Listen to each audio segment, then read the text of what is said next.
So we are going to make chicken pot pie, and I'm going to take my chicken and dumplings recipe and I'm going to modify it for chicken pot pie.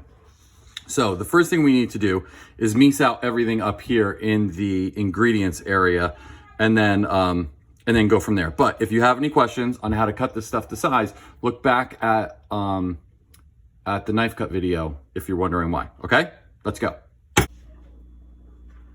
So here is my mirepoix, my carrots, onions, and celery, or carrots, onions, and celery, and garlic. And so what I'm gonna do now is I'm gonna get my chicken ready. I also have thyme out of the garden, but I don't quite need it yet, so we'll take care of that later. Okay, let me set up for chicken. Time to cut up the chicken. So I have a bunch of chicken thighs. It still has the skin on. So the first thing we're gonna do is take the skin off. And the nice thing about chicken skin is it normally just pulls right off. And if it sticks in a little place, you can give it a little help. So with this, we have to take the bone out of it. So I'm gonna do another reminder of how to do a ballotine. So the bone in a thigh goes from here to here, so it's a straight line. So all you need to do is cut straight down and then find out where that bone is and cut straight down on the other side of the bone. Now, this is a good time to practice because we're making soup. So if you accidentally cut through it or make a mistake, we're still gonna dice it up. So it's still going to be okay. And there it is. Now I cut a little bit extra around there because there's like a knuckle in there that's really hard. So this is for stock over here. This is for, I got a little bit extra fat and cut that off. And this is the meat for the soup. So, a little extra. A little piece of bone. Okay, and you can feel where the bone is. So that's all that I'm doing is just feeling, is there any bone there? No. So this is a boneless chicken thigh. You can cut the fat off or leave a little bit on. It'll render out in the pan. And then all I'm going to do is once it is deboned, is I'm going to cut it down into medium dice. And whenever you cut something down, whether it's your vegetables or your meat or whatever, you want to think about it on the spoon. Because if you have this giant piece of meat that encompasses the only spoon and someone has to unhinge their jaw to eat it, well, that's not very good soup. So we're going to cut a medium dice. So cutting meat into dice is just like cutting anything else. You have to evaluate how to do that and then do it. So we're going to cut it down into like botnets of chicken. I know that sounds weird. And then you're just going to line them all up. And you're going to make a medium dice. And there it is. And then it's going to stick together a little bit more obviously than like a carrot, but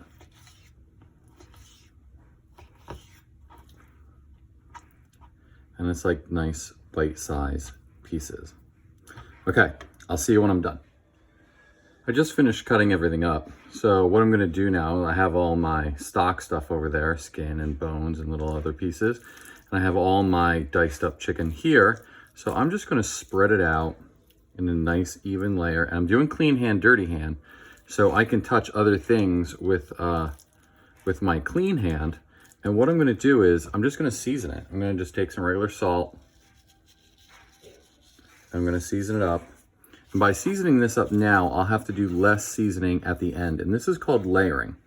And so I'm not saying I want you to try and season it perfectly because there'll be a, you'll have a greater chance of it being over seasoned. So just add enough to get it started. And then we're gonna let that sit in for about a couple of minutes while we get the pan nice and hot and it'll soak in and be ready to cook. See you in a minute. So here I have a saute pan and a sauce pot. And I'm gonna do two things at the same time so you can kind of see what's going on because very, very soon you're gonna be cooking multiple things at the same time. So this is starting to melt and actually I'm gonna turn that down a little bit so I don't burn my butter. So if you follow the recipe for the chicken and dumpling soup, it calls for a certain amount of butter and a certain amount of flour. And basically what you're doing is you're sauteing your vegetables in the roux butter. Well, I'm not going to use flour for my roux, and I'll explain that a little later. So I'm using less butter than the recipe calls for. What I am going to do is, first things first, is I have my onions, and you can hear them starting to make noise, which means my pan was hot. And I'm actually going to add my garlic right now too. And the reason that I'm going to do that is because I'm going to sweat these. I'm not going for caramelization, which means that they can be friends at the same time. And if I see them to start to caramelize, I'm just going to turn them down. So sweating means lower heat, stirring a lot. Caramelization would mean stirring less, higher heat. And if you notice, the sound just went away. So I'm going to turn it up and I'm going to leave it for a second. Now this pan is getting very, very hot, and I'm going to use grapeseed oil. Grapeseed oil is a great oil for sauteing, making dressings. It's an oil that has basically no flavor, so you can add whatever you want to it. That might be a little too much, but we'll see. So now what I'm going to do is I'm going to add one thin layer. And the reason I have such a big pan is because if you stack this up, it's not going to caramelize. And I want a little bit of caramelization on this.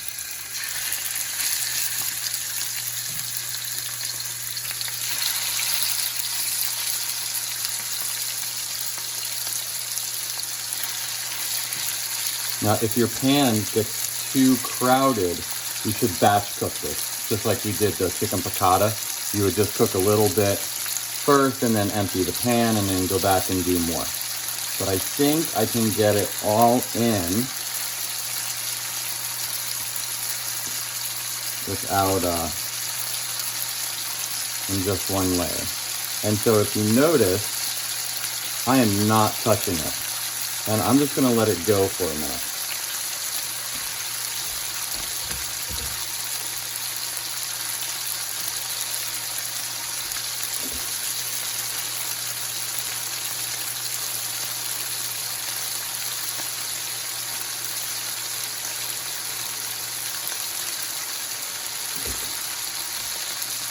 This makes the chicken is starting to brown, and if you don't have a splash guard, I would definitely pick one up, because this is not an industrial kitchen, and the last thing your parents will want is for you to mess up their kitchen. So I see a little bit of brown forming. So what I'm going to do is take a rubber spatula, start at one side, and then just push forward, and then kind of flip it over. And I do have a little bit of too much oil, but that's okay.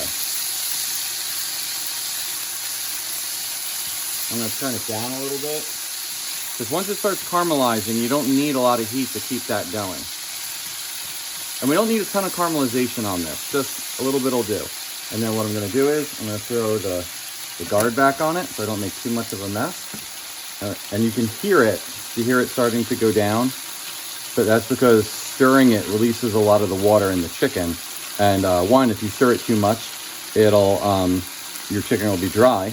And two, you won't get any caramelization. Now, as far as this goes, this is turning nice and translucent. And at this point, we're going to add a little bit of salt to continue our layering. Not too much. And then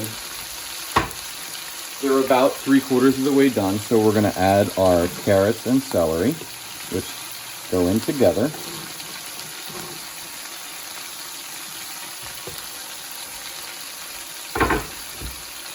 And we're just going to stir this around.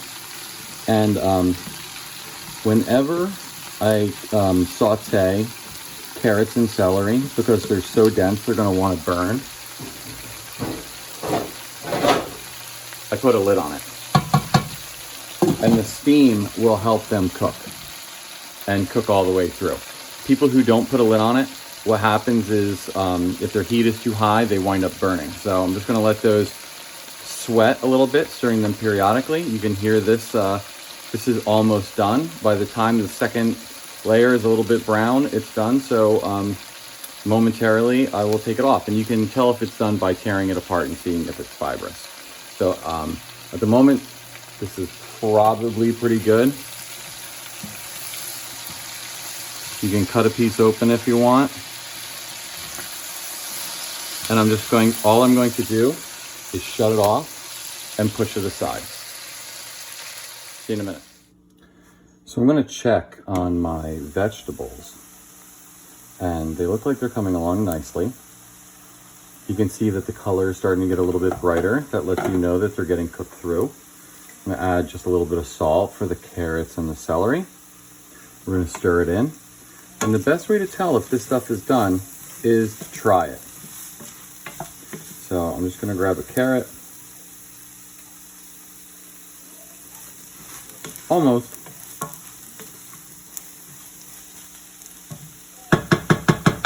And actually, I'm going to turn it down a little bit because I don't want it to caramelize. I'm going to put the lid back on it. It's helping it do its voodoo. I pushed my chicken off to the side, and if it was even slightly undercooked, the residual heat from the pan will do what carryover cooking does. Right here, so normally, like I was saying earlier, I would saute all of my vegetables in the amount of butter that I needed for the roux, then add the flour to the vegetables, which is very common in recipes. Well, what I'm doing is, because I'm messing around with gluten-free flours, is I have some butter and I have some flour. This is gluten-free flour. It's a mix my wife made. It is white rice flour, brown rice flour, arrowroot, and xanthan gum, I believe. So all I'm going to do is I'm going to mix them in, and I'm just going to mix it up so it looks like a roux. I've been calling it a ruse. Don't you love the name of that? So this is still too loose of a roux. So once you have made a roux thousands and thousands of times, the way I have, you know the way it's supposed to look. So I don't think the proportion is going to be 50%, flour and butter by weight. So I'm just kind of doing this one by eye. And we're going to kind of see what happens.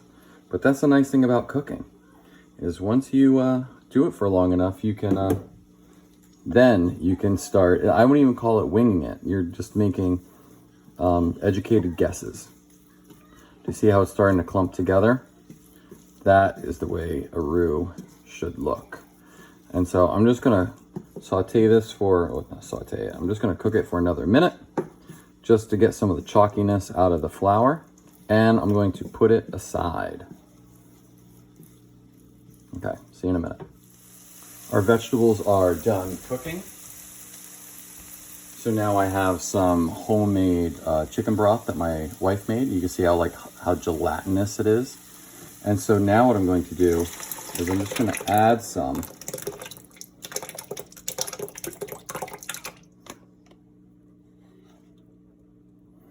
And then I'm going to add my chicken.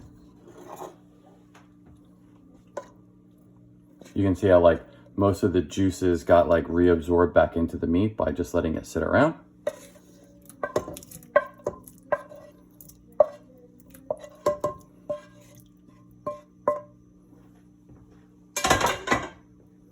And then I'm just going to stir it around. So I'm going to add a little bit more liquid. Now truth be told, I am just eyeing this up. And the reason that I'm eyeing it up is because obviously when I make chicken and dumplings, I have a certain amount of liquid to a certain amount of roux, and that kind of went out the window, especially because I'm not putting dumplings in this. So, should have used the ladle the first time. I need enough liquid that I can make sauce, as well as add some peas to it, because what's chicken pot pie without peas? Okay. There we go. That looks like a good amount. I can always thin it out a little bit more later if it needs it. So now, because there's liquid in there, and it's a thin liquid, it can't really burn. So I'm just going to crank it to high. And then once it comes to a simmer, then we can start thickening it. So we're almost done. So we're going to bring it to a simmer, use our thickener. We're going to add a little bit of cream. We're going to add our thyme. And then the last thing to do is just put it in a pie. See you in a couple minutes. So we're coming up to a simmer, quickly becoming a boil. And so this is where we add our roux. Now this is where I get really nervous because I have no idea how much of this to add because it's not a normal roux. From my previous trials, I've noticed that this thickens way more than a roux, so I'm going to try and use a little less than normal. I realize that by using a whisk in this, I'm probably gonna get a lot of vegetables clumped up inside of my whisk. That's okay. So normally when you add a roux, and I'm gonna turn it down a little bit more, because you wanna keep this at a simmer. You don't want it to boil and overcook your vegetables. So when you using normal roux, like right now, see how it's simmering? Normally it has done most of its voodoo and it has thickened as much as it is going to thicken. Well, this seems to keep thickening. So all I'm gonna do is just add a little at a time, and you can see already that it's starting to get some body to it, which means a little bit thick. And so I'm just gonna take a little bit more. I don't wanna go too crazy with this. And then put that in there, stir that in, and we'll see where we're at.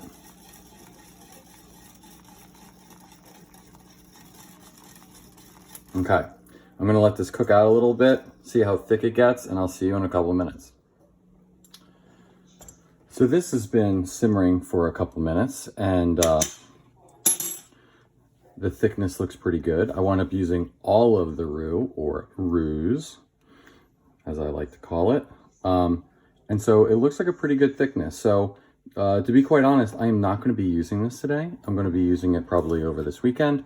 So all I'm going to do is cool it down properly and then heat it back up and then use it then. But I'll show you how to do that.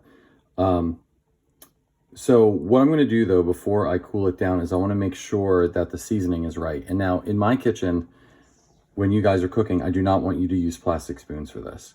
I want you to use 2 spoons. So there is 1 spoon that always sits next to the pot, and that's the community spoon, and no one puts it in their mouth. And then this spoon is your spoon, and you probably will keep it in the pocket on your sleeve. And so what you're going to do is you're going to take a little bit of the broth, because if the broth is seasoned, it's all seasoned. And then you put the community spoon down, and these 2 spoons should also never touch. And now we're going to try it. Needs salt. So we're just going to take some salt. I know this looks like a ton of salt for those of you who don't normally season your foods from scratch, but it's not that much. And actually, at this point, so I do not overcook my vegetables and my chicken, I am just going to shut it off, let it cool down. I'm going to try it one more time to see how close I am on seasoning. So I'm going to take my community spoon, pour it into my spoon.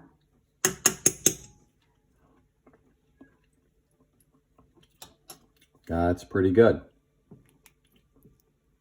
So at this point, there's 2 things that I have not added: the thyme and the peas. But if I was to add these 2 things right now, that beautiful green on both of them would turn into an army green, and that's the last thing I want to do. So I am going to just cool it down and let it sit, put it in the fridge, and then when I heat it back up, I'll show you how to make it into a pot pie. Also, oh, you know what the third thing is that I didn't add? I didn't add the heavy cream. Heavy cream has a tendency of like breaking or curdling. And so I'm going to leave that until I plate it as well. So 3 things. Okay, see you on Saturday. So I reheated our soup and we are getting ready to make it into pot pie. So I do this every time I make pot pie, is I forget that you want it like super thick, and you don't want it to be like a soup that has the proper ratio of liquid to what I call guts. And to try and help remedy that, I added some shiitake mushrooms that I had lying around. Now these shiitake were a little bit big. I normally use them for like stocks and broths and things like that. And so if you have really big dry mushrooms, even when you hydrate them, they can become, they can still be a little fibrous. So, or, you know, just like kind of hard to chew. So I cut them really small or smaller to try and remedy that. And you can see, and I hydrated them right into the liquid. And so they did a nice job of absorbing a lot of stuff. And so what we're going to do now is we are going to get the puff pastry and everything ready. Now this is not ready yet. I have not added the peas, I have not added the cream, but I'm not going to do that until right before we put it into the containers that we're going to put it in the oven, because it's still going to cook a little bit more. And the last thing I want to do is have army green peas. So I'll see you in a minute. So now what we're going to do is we're going to get the puff pastry ready. I have my oven already set to 425. I have a box of puff pastry. Now the nice thing about puff pastry when you work with it in a restaurant is it almost, yeah, that's part of the box. It almost always comes in a big, nice flat sheet. Well, that's not how you buy it in the store normally. So I'm going to put one of those aside. The box has been sitting out for maybe 45 minutes. And so it's just thaw enough that I can start working with it. And so the problem with using it at the store is that these creases right here, they're the worst. And so they can eat, if you work with it too soon, what can happen is it can like just break right there. You can use a little bit of water or a little bit of egg wash to get it to come back together, but it's a lot easier when it's just lying flat. So we're just going to use just a little bit of flour just so it doesn't stick to anything. And we're going to figure out how big we need this. So these are the crocks that I'm using. And you can see that I'm just shy of it actually, you know, like covering them all. Like I maybe need like an inch in every direction. So I'm just going to go ever so lightly. Whenever I roll, I try and always start from center, go up, go down, and we're going to do that on the other side too. And if I can, I like to spin my dough. See how it's already sticking a little bit? Rather than trying to roll sideways. North and south just is so much nicer than east and west when it comes to rolling.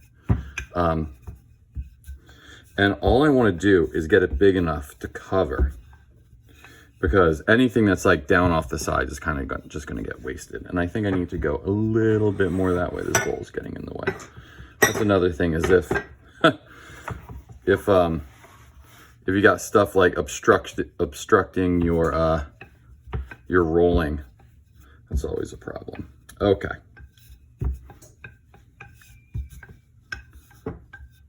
So there we go. And now we're just going to give it a little check. Yeah, I think that did it. Just enough room. And it's barely over. So we can go slightly farther, because it has to cover the top. Otherwise it's going to bubble up, and that moisture is going to inhibit the rise of your puff pastry.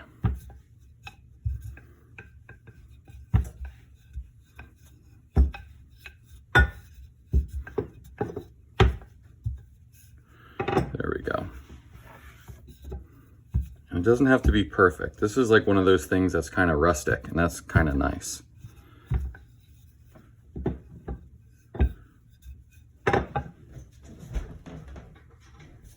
So all I'm going to do is just cut it down the middle. Unfortunately, I do not have my circle cutters at home. They're at school. I have regular circles, and I have fluted circles, which means it has this nice like scalloped edge to it. Which makes it really easy to just kind of like cut them out and put it on top. But I mean, this is going to be really nice as well. So there it goes. So that's right there. I'm going to put this aside for 1 second, and we're going to finish our soup. So you can see that our soup is has lots of guts in it and not a lot of broth. And so the last thing that we have to add is peas. And the thing you need to know about frozen peas is that they are already cooked. So any cooking that you were about to do to them is going to be, once they come up to temperature they are very much going to start overcooking. And that looks pretty good. I don't want too many peas, maybe a little bit more. Mine are a little freezer burn, which is funny because they're new from the store. So we're just gonna mix them in evenly. And then I'm just gonna add a little bit of heavy cream and our thyme.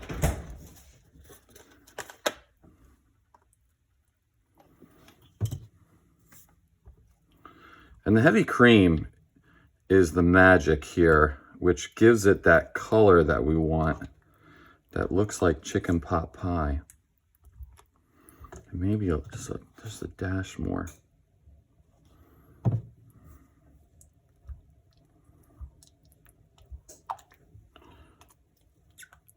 There we go.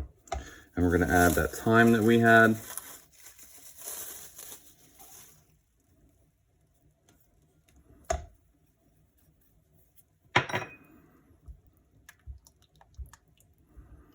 There we go.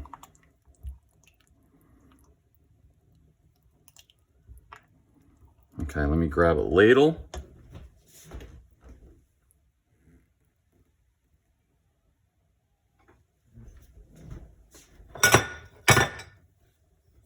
Now, what I'm going to try and do is, because there's still a little bit more liquid than I would like, and I know that sounds kind of crazy, is I'm going to get more guts than anything else. So really just kind of load it up. Now, whatever's left over here, I mean, you can just eat this as soup. So it's not that big of a deal. So I'm going to load it up, and I'm just going to show you one, and then I'm going to get them in the oven. So I have my soup, and let me bring this down a little closer so you can see what I'm doing. And then I am going to take a little bit of my egg wash, and this is just 1 egg and a little bit of water, probably about a tablespoon of water. And I'm going to add just a little bit of egg wash to the edge. And what that's going to do is it's going to make the puff pastry just stick to it. Now, whoever is doing the dishes tonight, you should be really, really nice to them, because it very much is going to stick to the sides of it. And then all that we're going to do is we're going to brush the top. Now, what some people do when they use their puff pastry is they use a fork and they stab it a bunch of times, and that makes it rise evenly.